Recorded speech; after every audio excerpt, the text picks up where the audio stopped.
Well, good evening, everyone. My name is Alex. I'm here with Bridging News, and I have on tonight's program Angelo Giuliano. I hope I pronounced that right.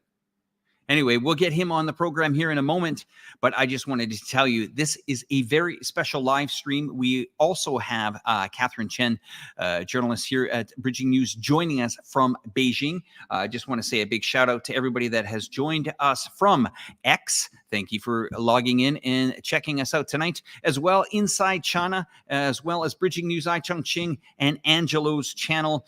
The numbers continue to rise, and we are here on WeChat as well. Angelo, welcome to the program. Great to see you. How are things where you are? Hi, Alex. Always a pleasure. Here in Hong Kong, everything is fine. We are, very soon it's going to be spring. As you know, winter here is very short, very, very short. So, it's very pleasant and everything is fine. And despite what you hear in the Western news, everything is fine.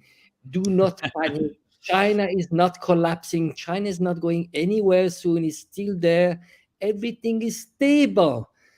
So I think it's interesting. We're living interesting times. Now we have those days we have the two sessions. And the news are very conservative. It's not the growth that we had, double-digit growth is not going to happen. Now it's a soft landing. It's more like it's what they like to call qualitative growth, stability, qualitative growth, sustainable growth.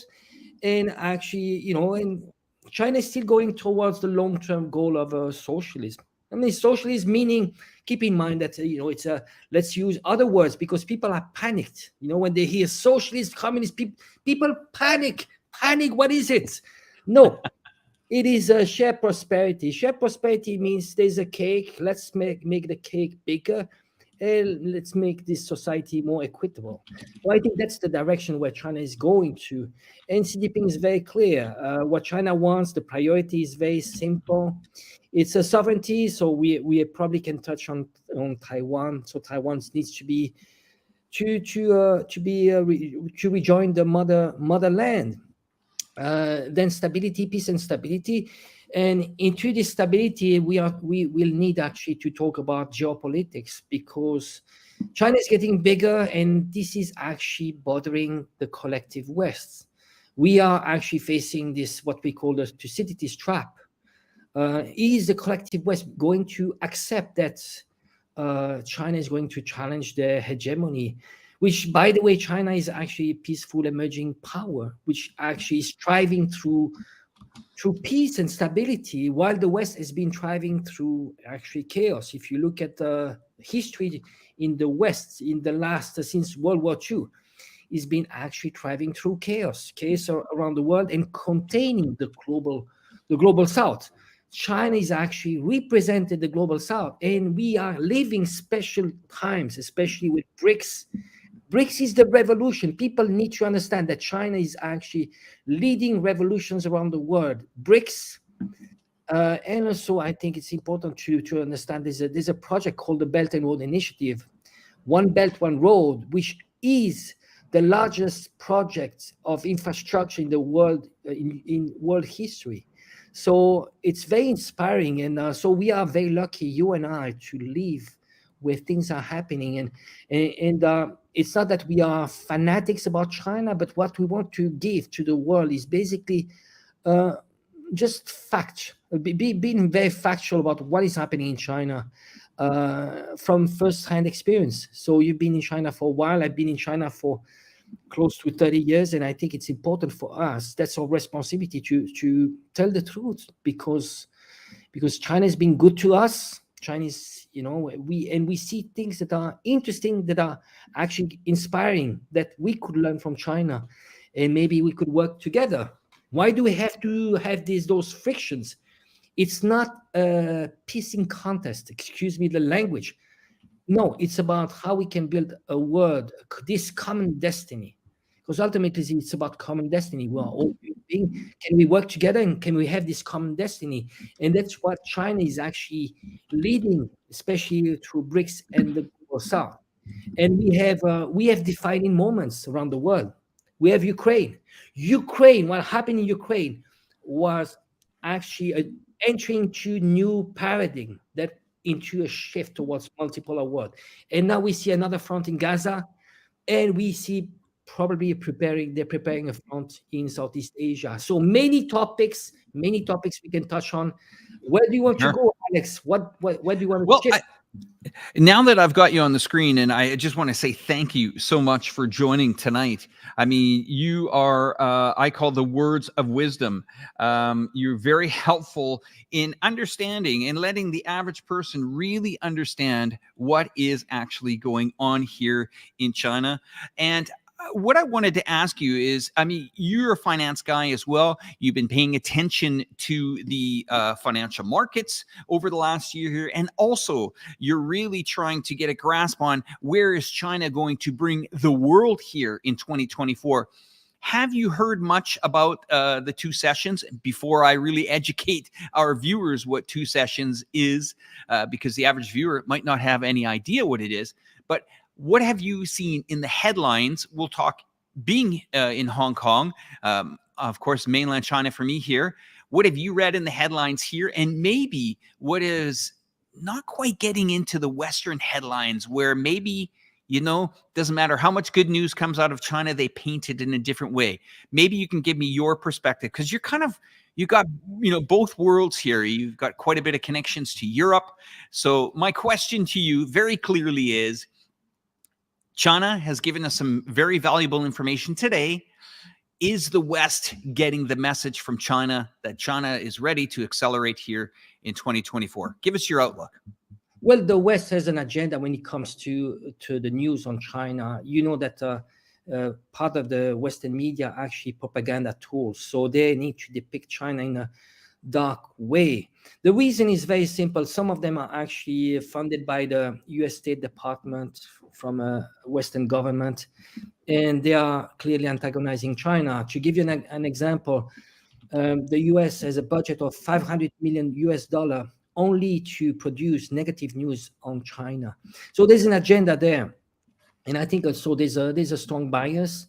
I think it's very deep inside the subconscious mind. If you are told your whole life since you were a kid that China is bad, communist is bad, without even understanding China, without even understanding what communist means, then people are selective in what they want to know about China. While in reality, when you come to China, it takes only 24 hours to change completely your whole view on China. We saw, did you see like Tucker Carlson? Tucker Carlson, he went to Russia, and actually was, it was a slap in the face. And that's what people would have if they were to go to China. So I would advise people just go for on your own and, and see what China is. But ultimately, one thing which is extremely important, whenever we actually are talking about China, we are looking with Western lenses, and this is actually very, very wrong. And so it's impossible for us to be objective about China. What is objective is Chinese looking at China, and it needs to please Chinese, not us. So what we do, and probably you do it yourself too, is we talk a lot to Chinese, and we get their input, and there is a strong consensus that the majority of people actually love their system, and they're happy because it's a system that has delivered. You see, the last 40 years, China has lifted out of extreme poverty 700 million people, and there are lots of metrics. One metric is simple, is very, when you walk around the cities in China, what you see the level of infrastructure. I've seen China 30 years ago, and I see it now. 30 years ago, you had cities like Shenzhen. Shenzhen was a few 100,000 people 30 years ago. Now it's a city, extremely modern city of 15 million people. So you see the physical changes. You have the high-speed railway all China, tens of thousands of kilometers. You see those changes, and people are in China very proud of the achievement of their own countries. And all the metrics are there. People have a better life than their parents.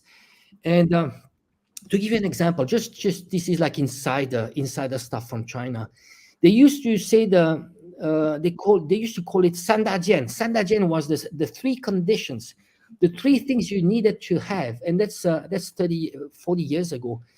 It was a bicycle, a watch, and sewing machine. That actually you were already rich. That was something that actually people were seeking. Now it's very different. You need a car, a house, and a bank account. I mean, it gives you, and those were the conditions. Actually, they were, just for the story, it was the preconditions to get married. So we used to joke about this, So you see the changes, and that's within 1-2 generations. From the Chinese perspective, they're happy, and again, there's an aspiration of China is to be reunited too. The topic of Taiwan is very deep inside inside Chinese thinking, because this would actually end the century of humiliation. Because remember, China has been occupied. Taiwan was a Japanese colony, and Taiwan ultimately needs to get back to the mainland. And so this is something that we can touch on too. And this is actually one of the topics that they have in Beijing these days, is to reaffirm that Taiwan needs to get back to China. They used to say it needs to get back peacefully. Now they're getting a bit stronger wording, because they know that the Taiwan DPP, which is controlled by the US, is actually challenging more this status quo. Let's talk about the increased budget here. We've seen a couple of things. You can see along the bottom here some of the things that have been agreed on. China's central bank governor says there's room for cuts in bank reserves and requirements. Also have some more comments as well. Xi stresses the development of new quality productive forces according to local condition. Highlights of the 2024 government work report. Major targets of 2023 were accomplished in a very difficult year. It was a very difficult year, 2023, for China especially, but they've come out of it quite well. Growth target set at 5%, and market access restrictions as well. Let's talk about this growth of 5%. Is it sustainable? Your thoughts? To be precise, 5.2%. So the target is for this year is going to be 5%. It seems it depends on the stimulus. If you want to have qualitative growth, you need to check it. Is it a growth that is fueled by more debt?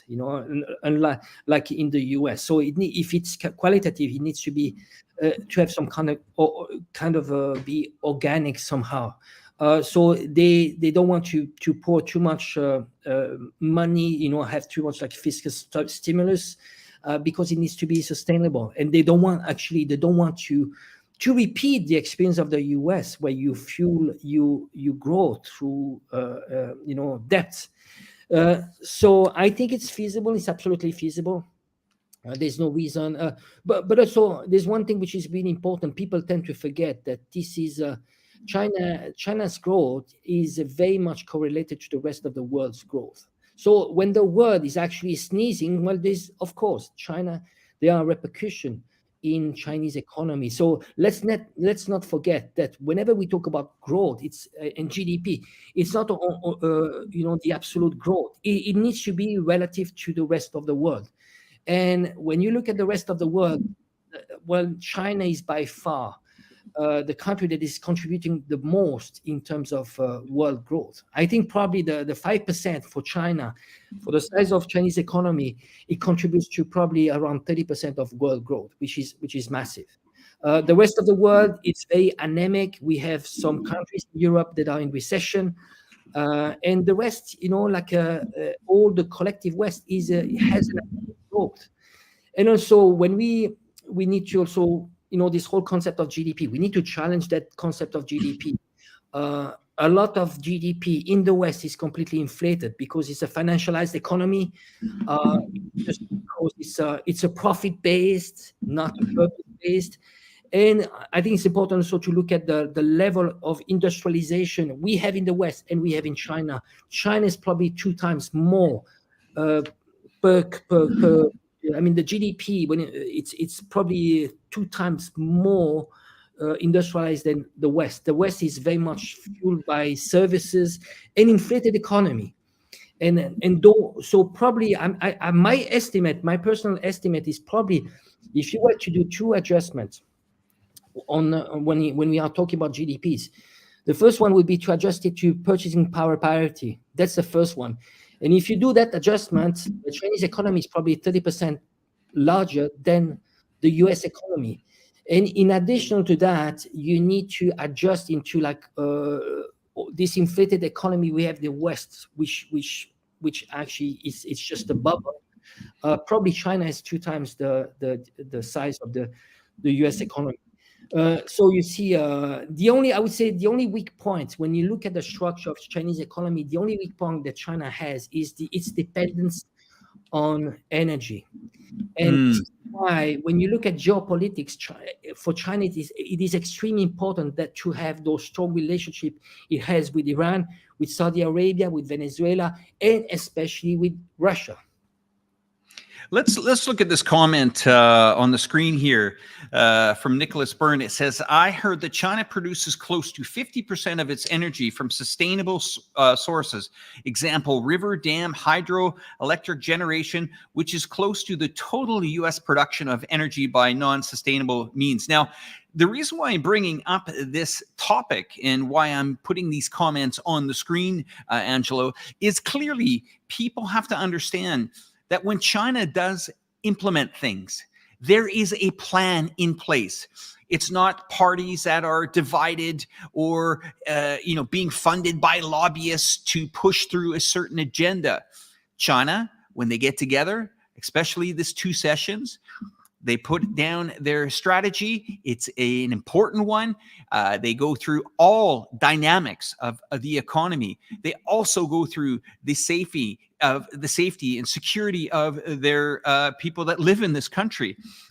They go through every single aspect of what drives the economy. They also go through what makes people feel safer. Is it increased security? Is it increased national security? Is it infrastructure? Do we need more roads? I mean, we are talking about a country that has 1.5 billion people. This requires a lot of planning, and that's why this 2 sessions, for the average viewer that is watching today, we'll go through it. I'll explain to you how it works, and you will get a better understanding of why this is a country that is working. It doesn't need to take the advice from other countries. For example, why would we take advice from the United States of America on homelessness? They can't finish, you know what I'm saying, Angela. They can't solve that problem. Why would we take advice from other nations that have a massive drug problem? Well, we wouldn't. And that's why China has its own set of standards that they are trying to implement. You got to remember, this is a massive country that for example, we had just gone through the Chinese New Year's. It's one of the world's largest migrations in the world. We are talking hundreds and hundreds of millions of people crisscrossing the country, whether it's by airplane, whether it's by road, whether it's by rail. And this is something that I think people really have to understand. So let's look at this comment here, and we will get the other comments on as we go along with the show here. Our audience is starting to grow, so thank you very much for coming into the program. And if you're from Angelo's channel, thank you for tuning into it as well. And it's great. We got a nice little following on our X accounts. That's probably got something to do with you, Angelo, so thank you for that. But let's answer this question that's before us, if we could. Well, 50%, it's very interesting, this sustainable sources. I would say that where China is extremely strong and it's very smart when you look at the approach, especially when we talk about hydraulic energy, so the dams project. There are some projects in Tibet that are actually much larger than the 3 dams project, which is the largest hydraulic project in the world. Those single projects that we have in Tibet actually would produce enough energy for the whole Great Britain, for the whole England. So So that gives you an idea, and this actually, as you said, this requires planification. But you see, the China, because it's not a system which is based on election cycles. They don't have the pressure to actually make people happy on giving some handouts. It's not because they don't have the pressure to make people happy just like this, and tell them what they want to hear. What China has is it can plan, so with the scientific approach, because those people are all engineers, mathematicians, scientists. They have a scientific approach just to see, well, how can we, what is needed, what the economy needs in terms of energy, and what we can plan for the next 5 years, 10 years, and the next generations. You just mentioned before the problems of drugs, homelessness, Yeah. and all the I divisions. don't like bringing that up often, but No, but it is important. we have to. We have to. You see the problems that people might understand China if we have something to compare with. In reality, what we have in the West is a dividing system. You say the problem of homelessness, but that's the system that wants the problem of homelessness. You need to put people into a survival mode. So Okay. you're in a survival mode. You are not actually you're not the dissidents. You are not, you don't have energy. You just struggle the whole time just to make ends meet. And your main worry is, how can I feed myself? Survival mode. Do you have the luxury to protest? No, you don't, because you're working on 3 jobs. Now comes drugs. Well, drugs, makes yourself numb, right? You see numbness. So what you do, you watch Netflix, you watch porn, and something else that you do is you divide people. The Western style democracy, it's the mob rule. You divide each other, and you come up with a solution that practically you could have 51%, which is going to rule at the expense of the 49%. Well, China is different. China is actually, Chinese, they say 求同存异. That's it's a metaphor that says, look for what unites us and set aside the differences. So whenever politicians debate, there are debates and they struggle, but they come up with a solution that is actually going to be in favor of the whole, the 100%. It's not because you have the power that you are actually going to forget the rest. No, the idea is consensus. So it's a very different approach. While in the West, it gives you an illusion of free choice, but it's not a free choice, because the politicians are listening to whoever funded them, not who elected them, and they control the rule of the game. The rule of the game we have in the West was written by the elites, and whoever writes the rule of the game ultimately control the outcome of the game. So that's the thing. In China, when you look at this NPC, actually, the NPC, you look at the background of people there, you have the average Joe, which is there. You have the minorities. You have absolutely, it's a mirror of Chinese society. Now, you look at the West, let's say the US. Well, most of them, they are all millionaires. I mean, all of them. I can give you one by one. The least millionaire, and Bernie Sanders is probably the poorest, and it's probably around $5 million US, but the rest are all above $50 million. Nancy Pelosi, she's over $100 million. That's incredible. So basically, it's a government by the elites. In China, you really have a government for the people, by the people, and of the people. So they come up with solutions that are for the people. And if you make a clear distinctions right now, you look at the NPC, you will not find oligarch. In China, you have very rich entrepreneurs. They are billionaires, like Jack Ma. But you will never see them in politics. On the contrary, they really avoid. And I think Jack Ma was trying to have too much weight into politics by pushing policies, especially on banking. Actually was shut down, because you actually do not have people with capital that comes into the system, because they want to keep it for a system which is for the people, and that's the objective here. Oh, I cannot hear you. Your microphone is. Sure, no problem. So when you're mentioning the NPC, just so our viewers understand, can you tell them what you're talking about? And I'm gonna put a graphic on, and you're still on the program, but I'm gonna put a graphic on so people can see what we're talking about. It would be the equivalence of the Legislative Council that we have in the West. That would be the equivalence. I think you have a problem with the screen there, Alex. So, and the CPPCC is actually a consultative body where you have people all around, experts from all around China that join together. But I think Angelo, just to cut you off for a second, as you're talking about this, I'm going to put the slides up, okay? So that's what I'm doing, just so you see what I'm doing, right? Yes, absolutely. And so when you look at what is happening in the NPC, basically it's what the West, they like to call it a kind of a rubber stamp, but it's a formality. All the work has been done together before. And here it's about really looking at what was done the last year and what is the plan for the coming year.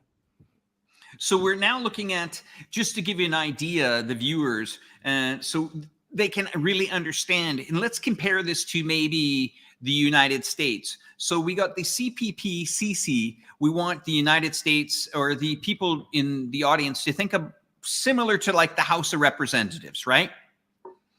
Where you have nearly 2,200 representatives. So think of that as the House of Representatives, but we've got the CPPCC here. Now the NPC, I want you to think of that as kind of like the Senate, right? But in China, it's a little bit different here. It's not just made up of the elected officials here, but also people that are educated, whether it's scholars, professors, people with knowledge of, certain types of science, scientists, MBAs, majorly educated people. And these are the people that really kind of make decisions as well. So you got the CPPCC, and then you got the NPC, which is the National People's Congress. That authority belongs to the National People's Congress as well. And then as we come down here a little bit, there's nearly 3,000 delegates. The NPC is larger than its US and British counterparts combined. So this just shows you the engine that is organizing this country. It's absolutely massive, okay?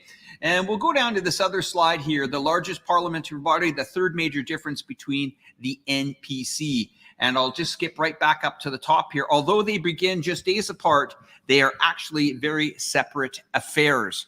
But, the way I look at it, it's, they're all meeting here. And this, I don't know if the viewers can see that this is the Great Hall of the People here. Look at the size of this building. This is pretty serious stuff here. You can see that we are actually going to go live inside the area.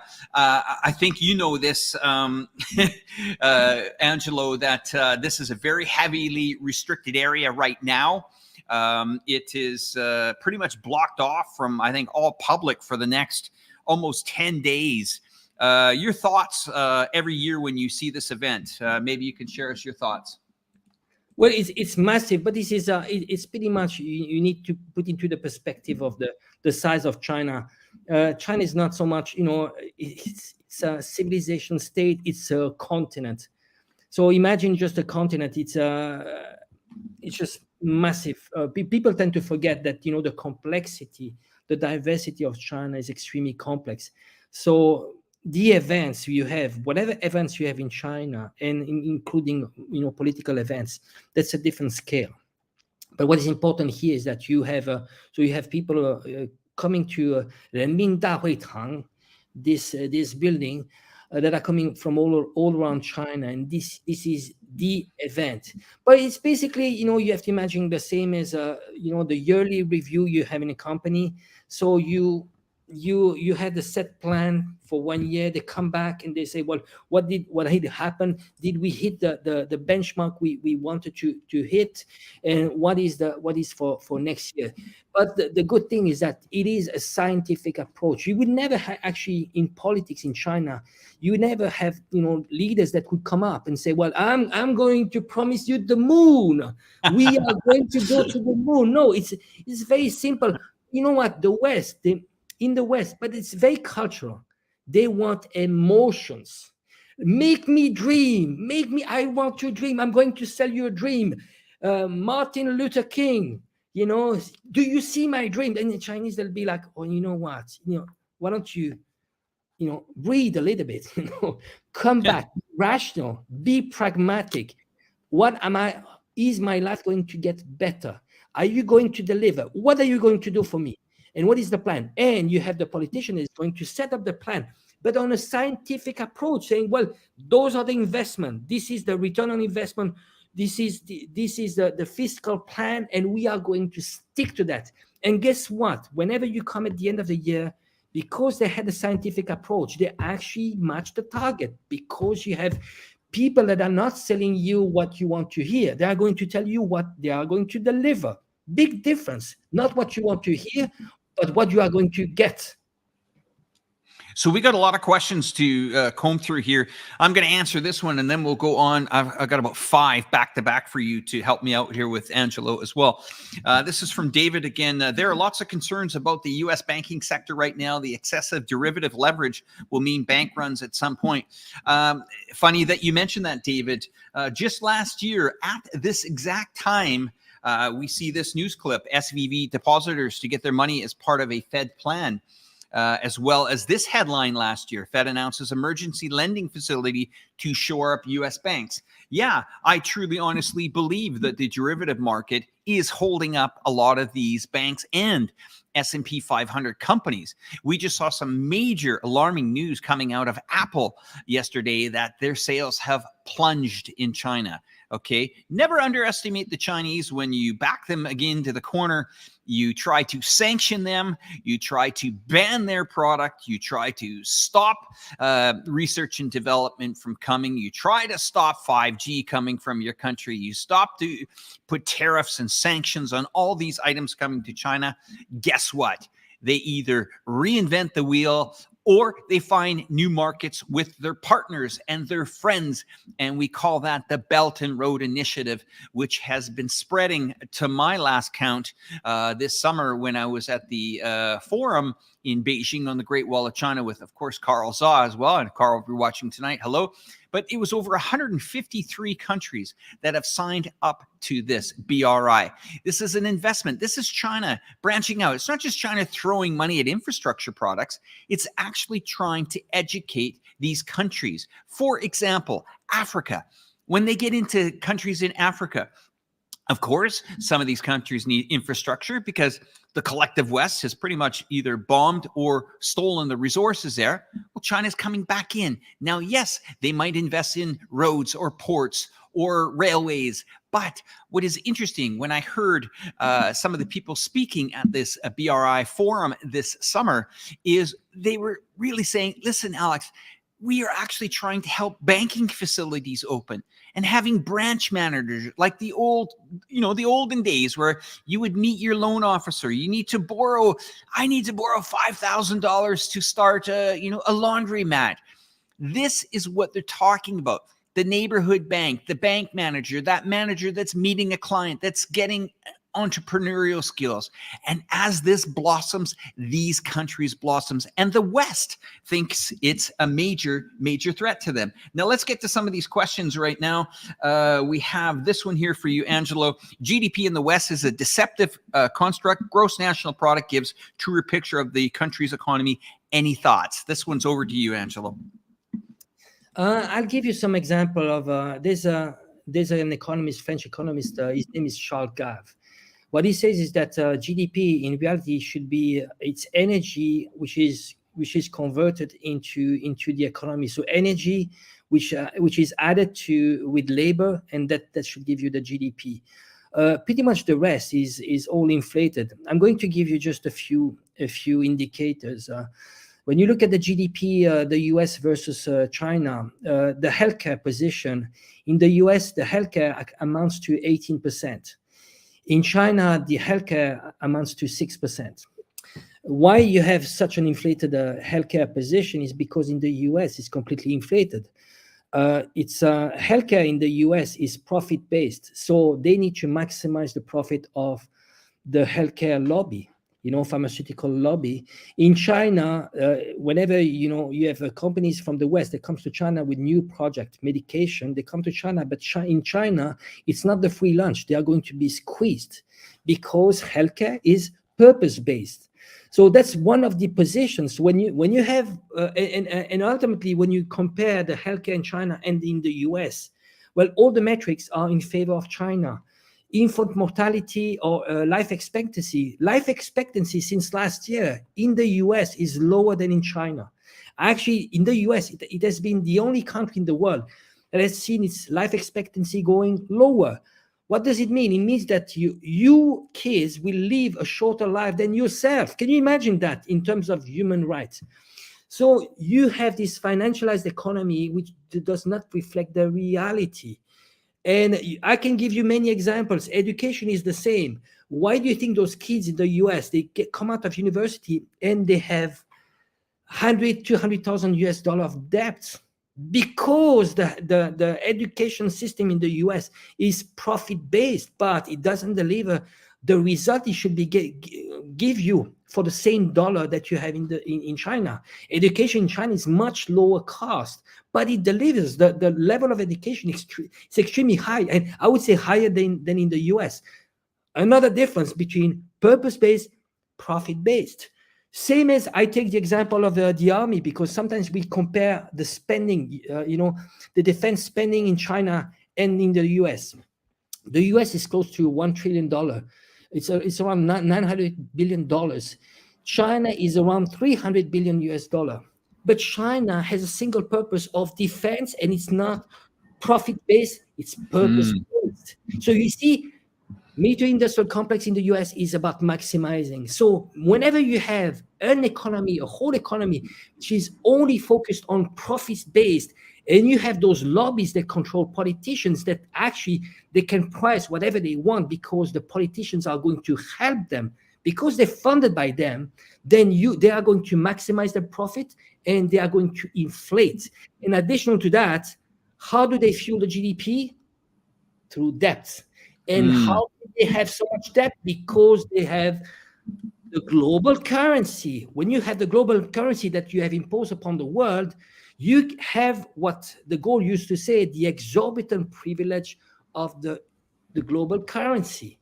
But no more. Guess what? We are entering a new era. It's the de-dollarization era, where you start to have countries that are actually using other currencies, or they're doing swaps agreements. And that's one of the functions of BRICS. People think that BRICS is some kind of alliance. It's not. It's the main purpose to start with is economical, and it's how they can dethrone the US dollar by trading in other currencies. And maybe I would say there might be a plan to have some kind of commodities-backed currencies that actually might come out of BRICS, or a system that at least will not be backed by nothing, by something tangible. And I would say, you and I, we both believe in gold, right? Yes, of course. So that's another topic for another episode. But it's important. Now we are going to be, economy based on material substance and tangible things. I think also to add to your comments is also an economy built on trust. I mean, when is the last time China has gone out to other nations and said, listen, we're going to freeze, we're going to take $300 billion of assets and never give them back. Sorry, go ahead. But people forget that trust. You know where the US lost its trust already? When Nixon, he actually canceled the Bretton Woods agreements. That Bretton Woods agreement was to have US dollar that was backed by gold, right? Yes. Then in the 70s, because they didn't have, the coffers of golds, Fort Bank, in the US, they had no more gold because they were into debt. And actually the gold sent a ship to the US. Yeah, it was the French. French sent it to the Bank of New York. And then, he forced them, give me gold. And then, Nixon, he was panicking because You know, there was a lot of debt, especially because of the Vietnam War, and Nixon panicked. So he came on TV and he said, for the time being, we are actually going to cancel the peg to the US, to the gold. So since then, the US dollar was just paper currency, and they've been imposing upon the world. You see, what was the US dollar has been backed. It used to be backed by gold, but later on, it was backed by the US Army. Meaning, what does it mean? It means you have a gun here, and if you don't use US dollar, you dead. And Saddam Hussein and Gaddafi, The they died. petrodollars. And the petrodollar too, absolutely. And do you understand that the petrodollar had to be brought back in to buy T-bills? That was part of the deal. They were actually forced, if they're going to use the American dollar. I do see backstage Catherine, who will be joining the program here in a couple of minutes here before we get through the questions. She is live in Beijing, and she is out there with a delegation from Chongqing, the city where this program is being brought. I'll give her another minute to get her camera ready to go there, and we'll continue to go through. We had a comment from David that says, Angelo's right. They use homelessness as a weapon against the workers, since the vast majority are only a few payments from becoming homeless themselves. There's a lot of people in that situation, a lot of people watching this program that are equally frustrated.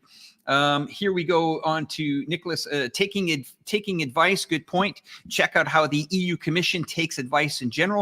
By the way, corporate lobbying exposes relating to development road systems in the EU development plans came directly from corporate. Terrible stuff. We'll let you comment on that in a second here. We got some great comments. You know, I want to say, you know, all the community, we got some gems out there, really great comments. You know, I can see that high educated people, and I'm glad to see that. We're coming up to about the 45-minute mark here, and the audience is now starting to build here. Thank you very much for joining this program. And I think this is one of the highest Twitter views that we have actually seen on our Twitter account. So thank you so much for connecting. I'm just see if I can get a thumbs up from Catherine if she's ready to come on the show. If she waves to the camera and she tells us she's ready, I'll bring her on. I think she is ready. Let's bring Catherine onto the program. Catherine, how are you in Beijing? Fine. Thank you, Alex. Hi. So yes, hi. We're going to introduce you to the audience. Catherine, you can just tell us who you are, because you haven't been on this program before. And thank you so much for spending some time with us. Tell the audience who you are and what you're doing out there in Beijing at this time. Okay. Hello, everyone. I'm Catherine of Chongqing and Breaking News. It's so busy these days. I just finished the interview with the deputy MTC, and also I joined the news conference just now. So yeah, quite busy. You see, I follow the delegation, Chongqing delegation to Beijing, and the hotel right now I stay is also the hotel where the NPC deputies stay from Chongqing. Actually, there are 58 totally of them. So if you don't mind, Catherine, we'll bring up a photo here, and maybe you can explain this photo. I'll bring it up onto the screen here in 1 second here. There's you, of course. We got a photo of you. And we have four photographs here. The top corner looks like, you can explain maybe what they are if you can see them, okay? Yes, those the photos taken yesterday, I think mostly were taken by me or by James, who joined the event yesterday. It was an event of an open day to the media of Chongqing delegation. It's also one of the first of the 2 sessions this year. And also it was the first one since 2019. Due to the COVID, there's a suspension of this kind of open day. And it was overcrowded, actually. Unexpectedly, there were more than 180 journalists, both from both domestically and internationally journalists crowded in this meeting room. Yeah. And you see, for yesterday's event, there were actually two parts. The first one is a group discussion about the government report, which was released yesterday morning by the Prime Minister, Li Qiang. And the second part is to answer the questions from the media. Yeah, that photo actually was taken by during that event. Okay, that's the press corps there. So, Catherine, can you maybe, if it's okay, we can ask you some questions. We have Angelo with us as well. I think Catherine might be turning her camera around. She wanted to show us some stuff here. Angelo, okay, here we go. We got Catherine back as well. Catherine, some questions. First of all, maybe I can ask what kind of questions the media were asking.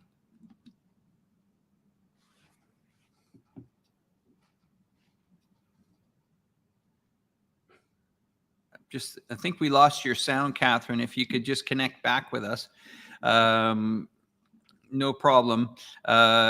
Maybe connect back. We'll keep you behind stage, or we'll just leave you there for a moment. Angelo, some analogy of Beijing here and what's going on in the area here over the next couple of days. Your thoughts on what could potentially happen? Any more big news that you think will come out that will, shock the world? I mean, so far nothing. Maybe some reshuffle. Sometimes there are some reshuffling, but slight reshuffle. It's a possibility. Just HR. I would say HR reshuffle, but there's no indicator about this. I would say it's a phase of consolidation, really. The question, I would say the main question would be stimulus. Do they want to, are they're not happy about the 5% target growth? Maybe a bit more, and then how aggressive they're going to be, or are they going to be more conservative? I would say, they'd be more conservative. I think it's a phase of consolidation more than anything.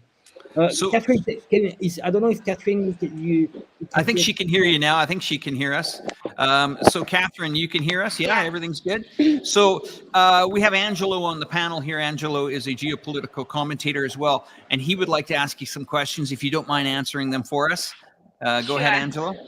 I would say for our audience, what is the profile of the people? You have a delegation of over 50 people. Can you give us more or less the profile of those people, the delegation that Chongqing is sending to the NPC? What is the profile of those people? If you can give us maybe some idea on how representative are they of the people of Chongqing? Actually, there are delegates from Chongqing, both government level, municipal government level, and the district level, and also from ordinary people. But they are all deputy to the National People's Congress.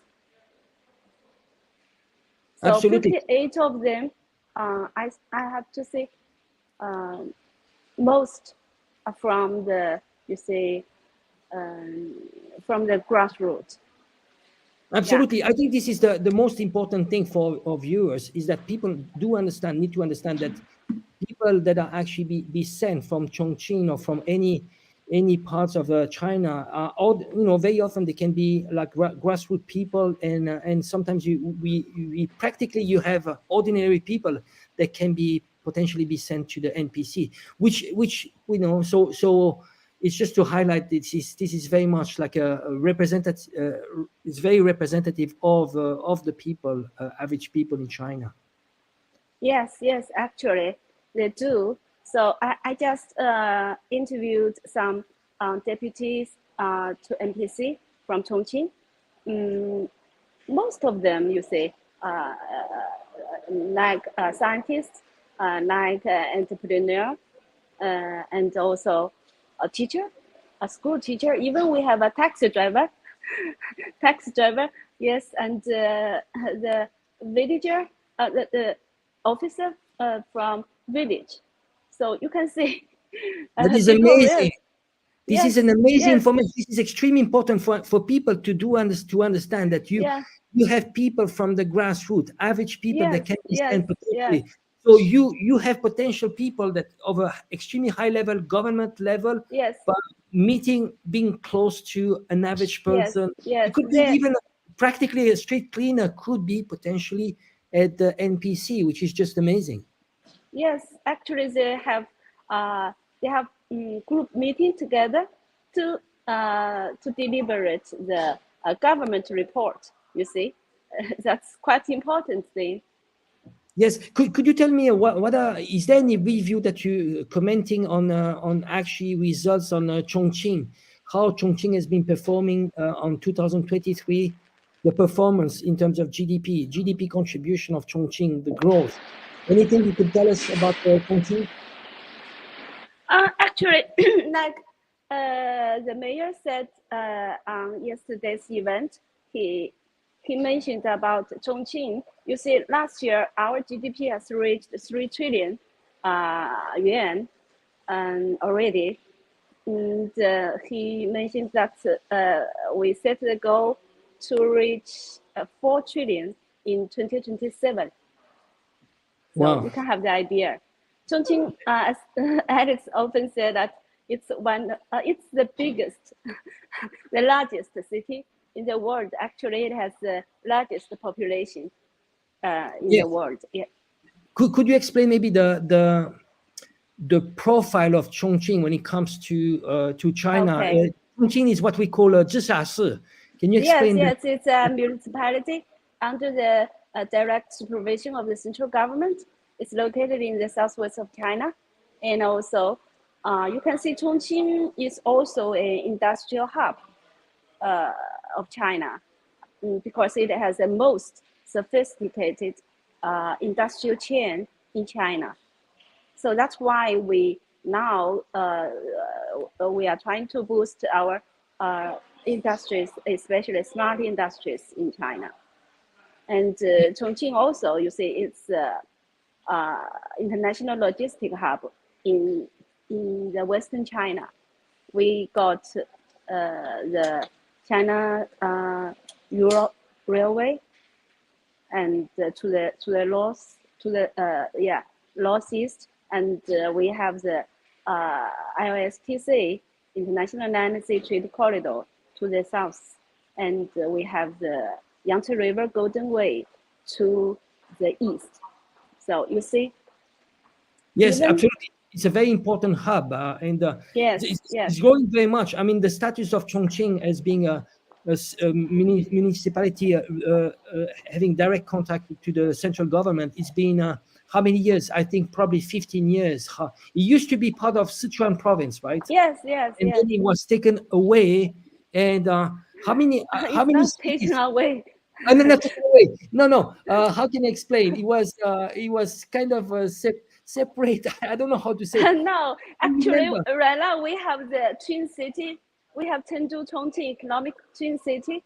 So we're being combined together under this national strategy. So it's not being taken away. No. We're being united again. Well, actually, the strategy right now, and we see it, they're trying to do those hubs, they're combining cities. And that's the trend. We have the Greater Bay Area also in Hong Kong, Guangzhou. So they make like big triangles, and the overall population can be like over 100 million, and so they're creating like kind of it looks like a larger city, but they're combining cities together to create bigger hubs. It's a city cluster, actually. It's a national strategy. Chongqing, Chengdu, Twin City Economic Circle is the fourth of its big city clusters in China. I think that's also is kind of national strategy to boom the economy in the west of China. So you have Beijing, Shanghai, you have Greater Bay Area, you have Chongqing, right? And Beijing, Shanghai, and Yangtze River. Yangtze River. Alex, what's the third one? I think.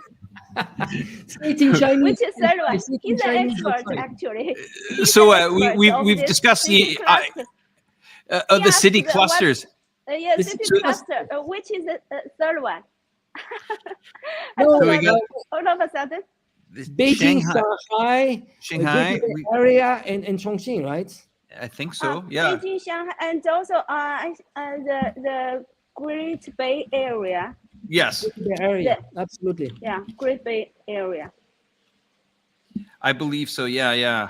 I mean, you know, there are five major. Is that correct? Am I right on that number? We are the fourth one. Yeah. So the Do Yangtze you remember? River. Yeah. You produced the video named. Yeah. I'm just going The through it now. fourth caller. I'm trying to remember all of them. Yeah. I feel like I feel like a young college student on here. So the Yangtze River Delta, the Yes. Pearl River Delta, the Yeah.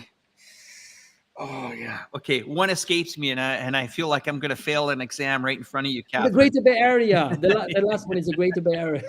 It's Yes, okay. Great I Bay. mean, the concept here is actually to group clusters of cities, and actually what is impressive from the perspective of a Western perspective is that the size-wise, it's larger than the largest countries in Europe. You know, we talk about a cluster of 100 million people. The size is just it's another dimension.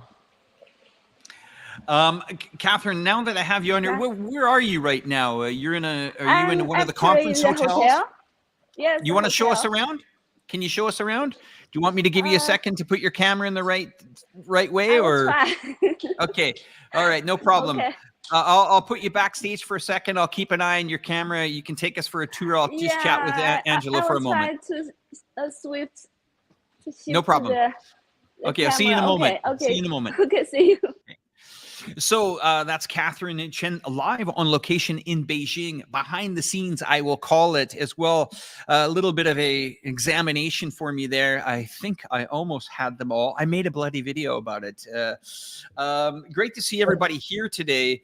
I saw Gray Fox. I want to say Gray Fox just mentioned just before is Mike. Yeah. It's a good friend of mine from Hong Kong. Just hello to Michael Gray Fox. Gray Fox, yeah, always a supporter of our channels.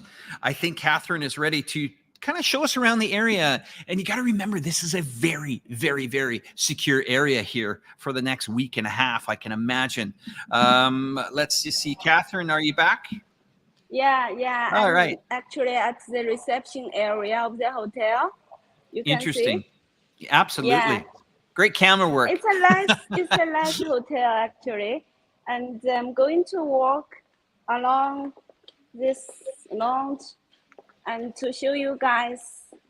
The post office is already closed. We even have a small post office here. So now this would be a hotel. There's probably a lot of media there, Catherine. Is that correct? Not many, actually. You see, in this hotel, there are two delegations. Okay. Yes, one is from Chongqing and one is from Tianjin. All are municipalities under the direct supervision of the central government. Is interesting, and only I think more than 10 journalists are allowed to follow the delegation. I'm lucky to be one of them. Okay, what's this room? Here's a mini Redwood bookstore, actually. Bookstore. Is it redwood precious furniture?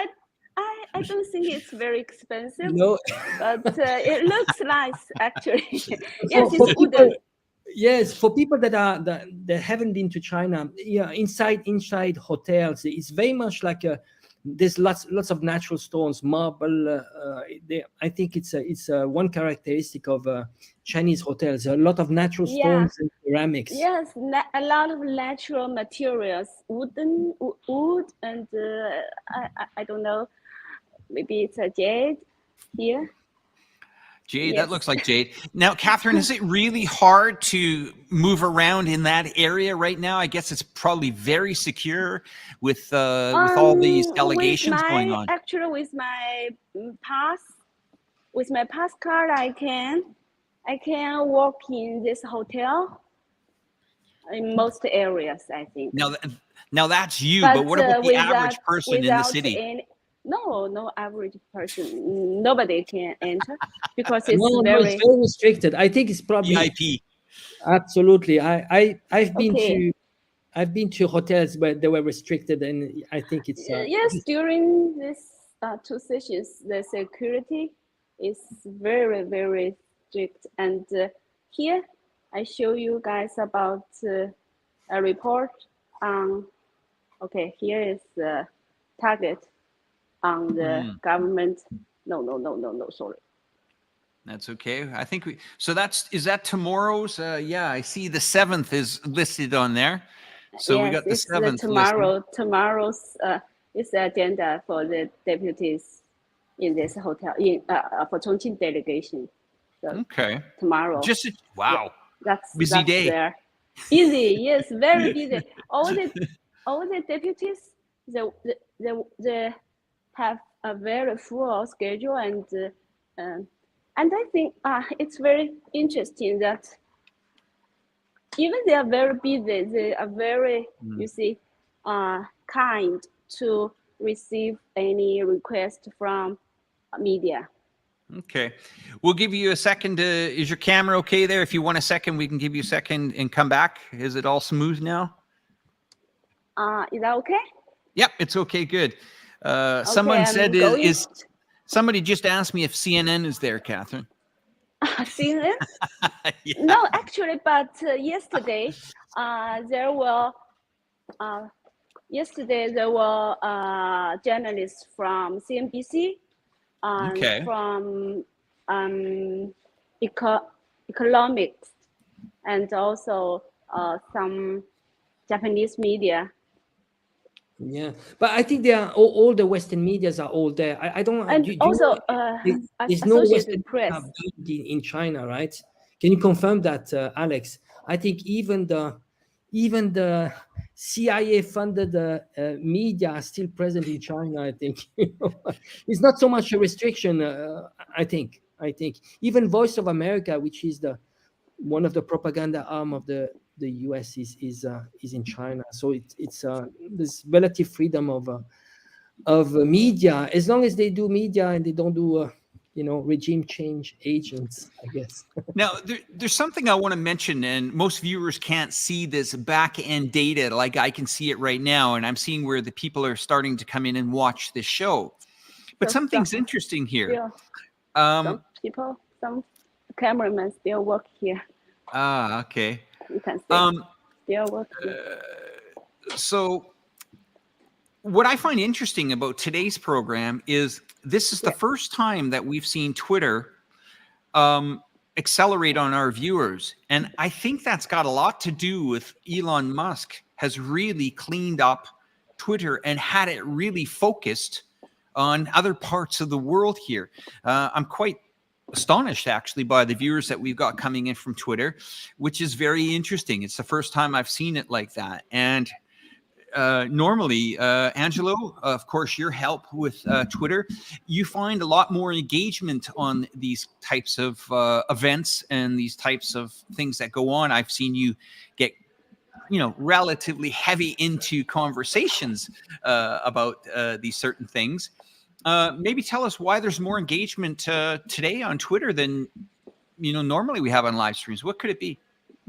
I would say there's a strategy of Twitter. Actually, they're trying to move into live streaming. They're starting to be much more active when it comes to spaces. I advise people to go into Twitter Spaces. You have some really interesting conversation. You have all topics happening there, and there's a little bit, I would say, relatively little bit less shadow banning or of those restrictions on Twitter relatively to other social media platforms like Instagram, Facebook, and so on.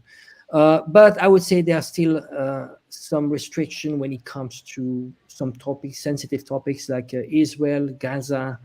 I think Elon Musk has been more flexible, but I think long term, I'm not that confident. There are still there's only so much that Elon Musk can do on Twitter.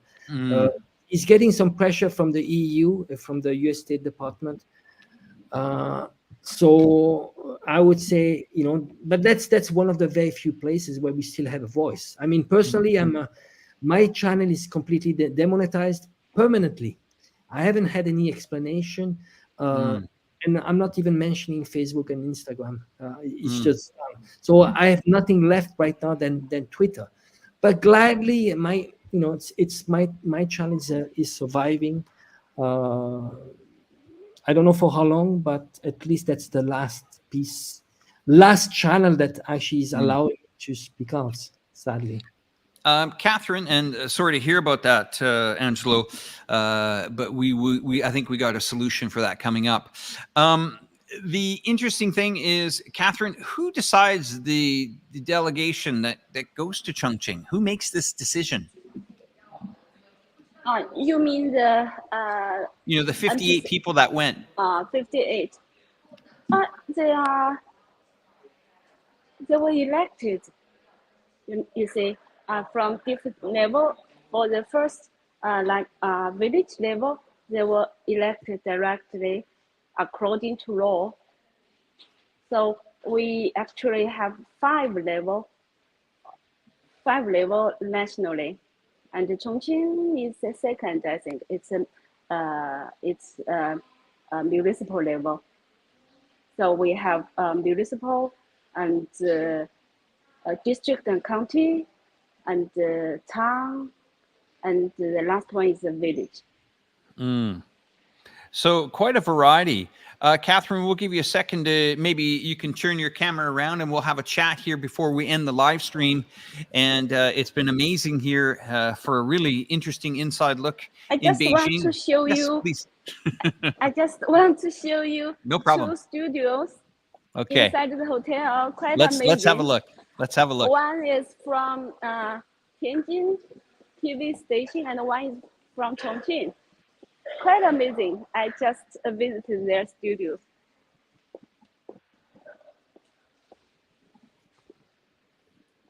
So it's interesting. It's a fascinating. I wish I was there. What is happening there in China is just amazing. But can you add? Do you want to comment, Catherine? The system of election is a meritocracy, right? Could you explain a little bit how it works? Wow, they've changed. You got big channels there. It seems like they are all busy. All the media are extremely busy. Wow. Working Have a look hard. at this. Absolutely. It's a virtual studio. Amazing. They even got 3D. So the whole world is looking at what is happening in China. Yes. Everybody is looking at China because quite amazing, right? The this is center the studio from Chongqing TV station. Oh, that's all the Chongqing TV station. Absolutely. Yes, wow. yes. We even moved our studio here.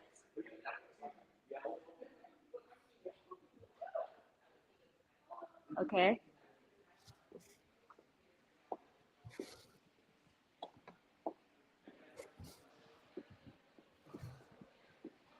So could you explain, Catherine, a little bit the system of election? So people, it's a meritocratic system. So basically you need to deliver results. It's pretty much the best actually are elected, and they are elected by their peers. So one thing is that they need to deliver results, but at the same time, they need to be elected by their own peers. That is pretty much how it is working, right?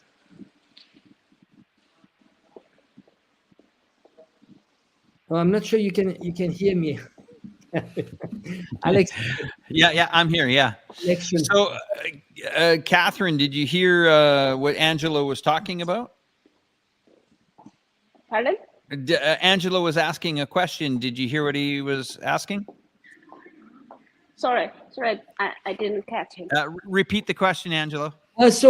Catherine, the system in China. So people from Chongqing that are going to Beijing to the NPC Congress, They're pretty much it's a system of election of meritocracy. So meritocracy is it's the system that you need to deliver results. If you are good, you can be elected by your peers, and you climb up to the levels up to the levels of being able to go to Beijing, right? Yes, it's kind of China's whole process, all people's democracy. Let me find a place. So it's if you are good, I mean, you need to deliver results so you can climb the ladder of power. So it's result based. It's not if you are, it's not like populist in a sense that you tell people what they want to hear, and you can climb up the ladder of power. It's based on results. Yes, like the MPC itself. All the deputies, they have a term of 5 years. Each one have 5 years term, and they've been selected by that area. If a villager yes, the villager can elect their own deputies. Yes.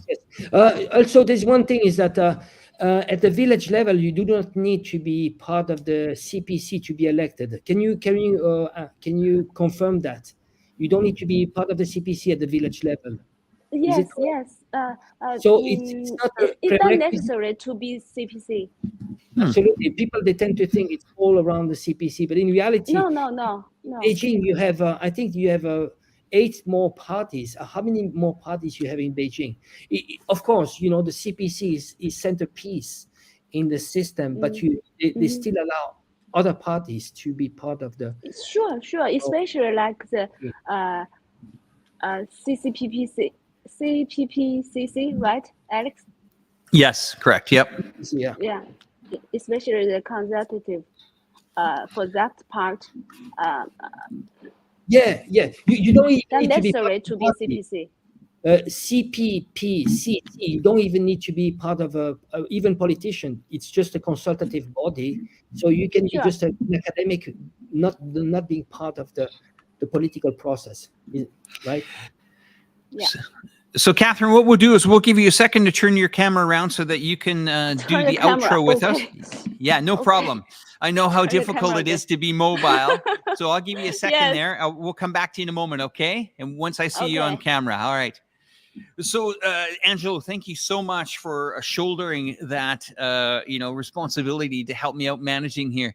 There's a lot of stuff that goes on these live streams behind me. I don't know if you guys are aware of this, but if I look away on the screen, sometimes that means that I'm looking at your comments. I do have a new device that is going to help me with that in the next couple of weeks, where I'll be able to look right there into the screen. I'll be able to see Angelo. I'll be able to see your comments, and I will be able to see and run this show properly.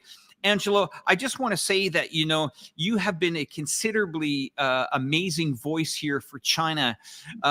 You do a lot of this, on your own time, on your own dime. You have a passion for media. I mean, you're an incredibly intelligent guy.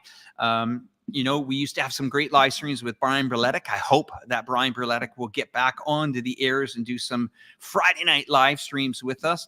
That would be absolutely fantastic. But, as you know, we in China here, we understand that this is an incredibly important time here and an incredibly important, roadmap ahead for 2024.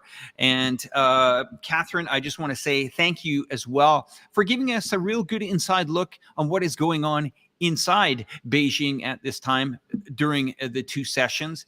I'm without words here, looking at our Twitter, normally we get maybe 5 to 10 people clocking in from our Twitter. On our Twitter tonight already, about 240 people are watching just from Twitter alone. So that means that there seems to be quite an interest in this topic and these subjects. Yes, I see that. By the way, I'm sitting on the chair. Right now. It's open. Yeah. Is it comfortable? Yes, quite.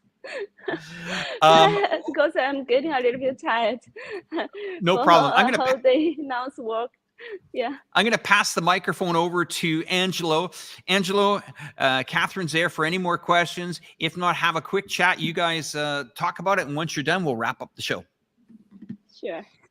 So what is your personal experience, Catherine? So your generation, can you say maybe to the people just it's much broader. It's actually outside the topic of Beijing, but your own lifetime. What have you seen in terms of changes when you look at from your parents' perspective, what they went through, and what were the expectation, their generation and your generation, what you were able to achieve that your parents didn't, and what did you see in terms of changes? I mean, basically, what are the most obvious changes you've seen, and especially I would say Chongqing. So you are basically a local from Chongqing, and what are the major changes? If you were to list, let's say 3-4 changes, but really tangible on the personal, if you can put like a personal touch on personal experience, you can say your father, mother, what they went through. I put the example of before, the Sandajian, what was the Sandajian before and now. Yes.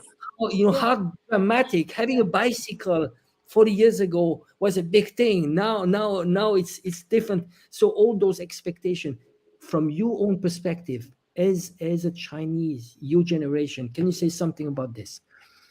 Okay, thank you. Yeah, I actually, Alex know me. I'm a local. Just been working in the media for more than 20 years. But before I joined media, I worked in Africa actually, Africa on foreign trade. And when I returned, I entered the media. I love to work in media. Yes, yes.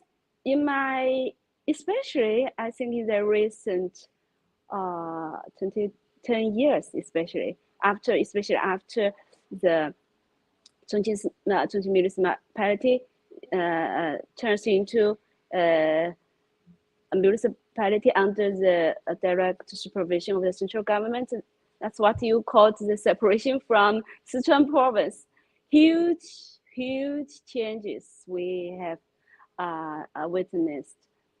You see, my son, he is a boy of 25 years old, and he went to Australia to study for 6 years. And after he returned to Chongqing, he almost got lost in the city. So you can imagine how big changes we have experienced, especially the infrastructures. You see, especially if you have ever come to Chongqing, you will be amazed by the infrastructures, by the building. It's quite amazing. No, I can imagine. You see, Catherine, it's one thing. I think people living in China are shocked by the changes. So and they're living this on a daily basis. So basically, but they see on a daily basis. So from someone so they get used to it. Outside to overnight Chongqing. I've been to Chongqing, but you know what? It was already almost like 10 years ago. If I go back now, I'm sure I will not recognize. And those are the changes you see in China. It's just, it goes sometimes even for Chinese, it goes too fast. Fast. You see whole district completely changed. And I think it's the size and the speed, that we are not used in the West. Those are the main things that we have, right? Yeah, you see, our colleague, he's from UK, James. At this spring festival, he returned to UK after, he said that after 3 years due to the COVID. And when he back, he told us that his hometown, Lancaster, I can't remember the name for his hometown, but he said that his hometown is still the same, no change at all. exactly what he left 3 years ago. Yes. Well, I think it's also probably because the fact of China, this urbanization process hasn't changed yet. Actually, one of the elements of the two sessions are urbanization, right? But the urbanization rate is going lower, meaning that already many people from the countryside, they move to the cities. And I think the planning for this year is going to be 12 million people moving from the countryside to the cities. And this is how they are going to take care of the housing problem. They talk about empty housing, but in reality, the empty housing, it's a bit more than in the West, but because you have this urbanization, people from the countryside moving to the cities, and there are still many people, a potential of many people going to the cities still. Yes, we're still under the processing of this urbanization. Yes, we move people from village to one more question. Cities. This is one thing that might be useful for people, that because I think one of the things we hear in the West is that there's always this talk about the real estate market is going down, and if you can actually give some information, I think we need to differentiate like first year cities, second year, third year cities. I think the decrease in prices were different depending on the cities and the location, and what is the feeling overall when it comes to this housing issue? You mean in different cities? Yes. The housing issue? Well, for what I understand is that in first year cities, the price decrease is not as much as second and third year cities. If you can confirm that. I think that's it's market. It's a market decide the price, right? For the first tier city like Beijing and Shanghai, more demand for houses, the price will go up. That's normal. That's the market decides. Yeah, but any changes in Chongqing? What did you see? Any changes in Chongqing? Chongqing, actually, we the prices, the real estate prices in Chongqing is considerably stable and considerably low. You see, even Chongqing, I think it's not exactly the first year, but they said it's new second tier city. Or tier 1A or tier 1 light, something like that. Tier 2 plus. T plus or something. Yeah, yes. I have an issue. I think there are 4 tiers, right? But in reality, the sizes. I mean, first tier city is the equivalent of a country in Europe, right? In terms of sizes. Yeah, and the living cost, especially living cost in Shanghai, Shenzhen, I think it's much higher than in Chongqing. So Alex has can have his saying that Chongqing we got the most, I think it's most comfortable living environment and living conditions. Yeah, I have to say that. Yeah, I comparing Chongqing to other cities, I mean, everything is here. You have a beautiful river, a fantastic, skyline at night. If you're a person that likes night, if you like hiking, we have the mountains around here. But it's not only that. It's about really, when you think about it, quite a comfortable, safe, a great city to raise children. It might not be a city along the coastline, but once again, it has a city of charm. It's one of the most popular cities in China domestically, of course. And with a new airport that's coming up, they're going to go after the international market.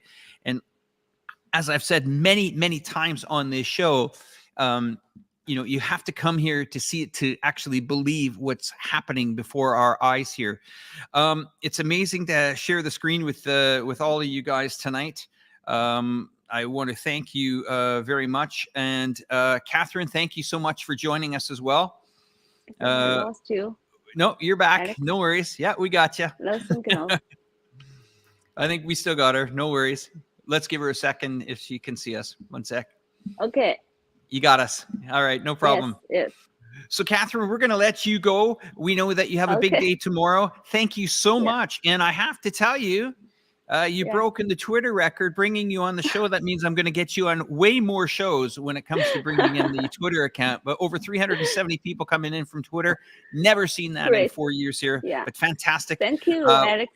What an honor it is to share the screen with you. Angelo and I will say goodbye to the guests. You have yourself a great day tomorrow in Beijing, and say hi to all the delegates for us here. Take care, Catherine. Okay. Bye-bye. Thank you. Thank you. Yeah, bye-bye. Thank you, Bye. everyone. Bye. Okay, so Angelo, I mean, what can we say?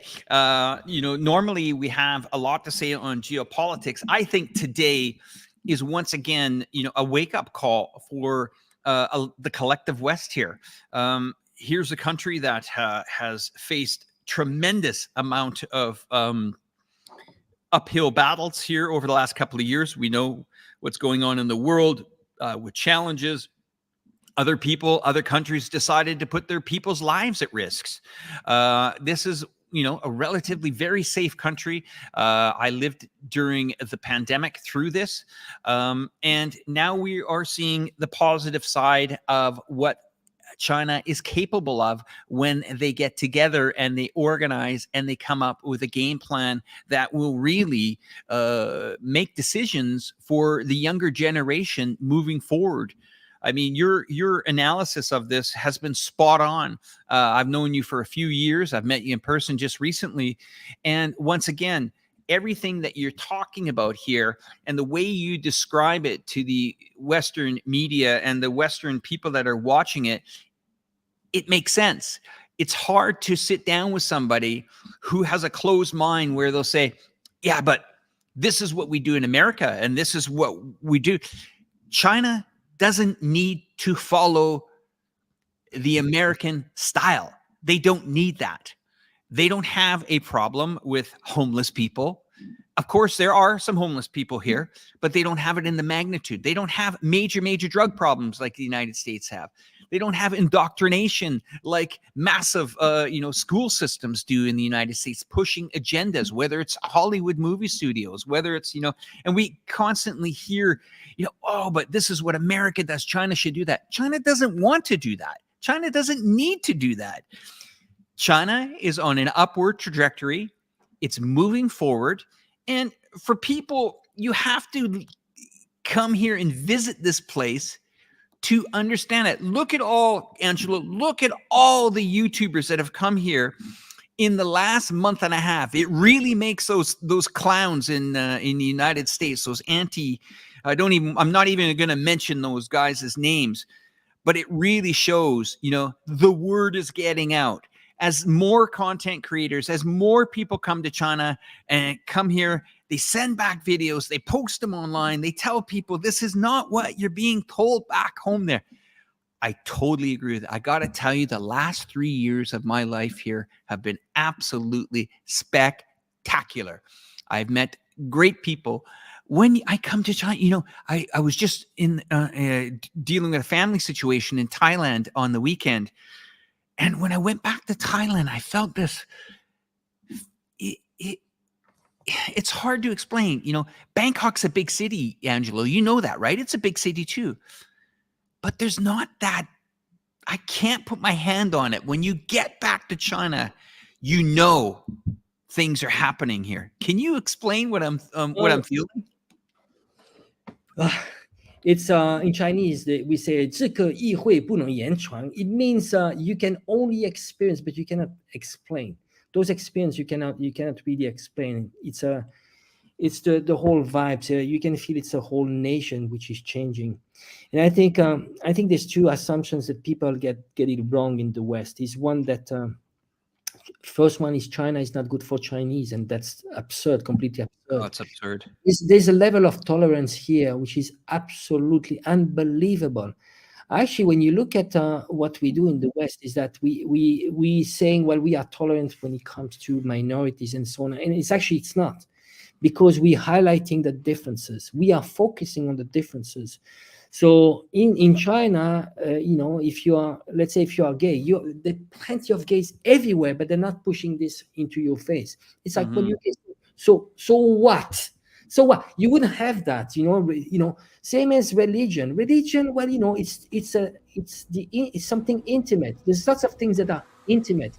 And the idea is live and let live. And that is very much inside this culture. It's a culture of tolerance, but how you can live together. But it's because of the realities of China. It's so complex, so diverse, and so on. You need to be tolerant. Limited resources, many people, you need to be extremely tolerant, and that's how it works. But it's extremely tolerant for absolutely everything. So live and let live. And when it comes to outside relationship, it's, well, you know what? You want to work together, we work together. If we have tensions, well, let's not work together. But let's not focus on those tensions. And it's very practical. China, the approach is about engagement. You engage countries. Because you engage countries, you have a mutual interest, and you build up mutual destiny. Engagement rather than confrontation. In China doesn't even pick sides, because it knows that at some point it will be able to broker peace between parts. An example is Saudi Arabia and Iran. So those are all the examples that actually China might be able to shape the world of tomorrow through BRICS, which might be the next UN, which will be much more tolerant. Live and let live. How healthy is that? Live and let live. At the human level, but geopolitical as well. Live and let live, as simple as that. Well, Angelo, we got to do a lot more of this. I know you got a busy schedule. I got to be on, Russian television here in about 20-some minutes. You're going on another channel. You're needed. Let's hit the music. Let's let these people enjoy some beautiful scenery here in the fantastic city of Chongqing in southwest China, booming metropolis, population of over 32 million, 37 connected bridges in the city, 14,000 throughout the municipality. This is one city you got to get to. What an honor it is, of course, again, to share the screens with Angelo. Angelo, I've got your channel up there. Please subscribe. Look for him on Twitter. Trust me, you want to follow this guy on Twitter, man. The engagement that you get on Twitter is astronomical, and we're going to bring that to the program at a later date. We'll go say goodbye to the audience here. We're going to ramp up the music, and we'll have a little bit of an intro or outro video for you guys. Talk soon.